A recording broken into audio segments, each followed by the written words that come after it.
জিয়াউর রহমান ছিল নাম্বার 1 রাজাকার দেশের স্বাধীনতার ঘোষক, সে তো পাকিস্তানের দালালি করেছে পশ্চিমবাংলায়। জি, এটি তো প্রতিষ্ঠিত সত্য। আজ শুনেন, জিয়াউর রহমান 25-26 তারিখে সকালবেলাও কিন্তু যারা রাস্তায় ব্যারিকেড দিচ্ছিল তাদের হত্যা করেছে। সেই অর্থে সে কিন্তু একজন যুদ্ধাপরাধীও, বুঝলেন। সে আপনার 25 তারিখে সোয়াত জাহাজ পরিষ্কার করতে গেছিল, এই ব্যাপারে কারো কোনো সন্দেহ আছে? দেশের এত বড় ক্ষতি জিয়াউর রহমান ছাড়া আর কেউ করেনি।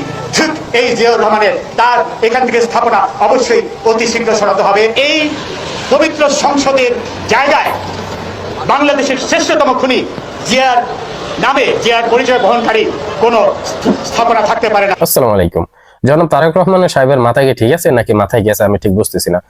ডক্টর ইউনূস সাহেব এসে আওয়ামী লীগের দোসর, জুলাই হত্যাকারী যারা জড়িত ছিল, আওয়ামী লীগের যত দোসর আছে সবাইকে ইউনূস সরকার এসে তাদেরকে ভিতরে ঢুকাইছে। আর এখন তারেক রহমান এসে সবাইকে ভিতর থেকে বাহির করতেছে। তো তারেক রহমানকে কি জনগণ ভোট দিছিল যে আওয়ামী লীগের দোসর যারা আছে, ইউনূস সরকার যাদেরকে ভিতরে ঢুকাইছিল তাদেরকে বাহির করার জন্য কি জনগণ তাকে ভোট দিছিল নাকি?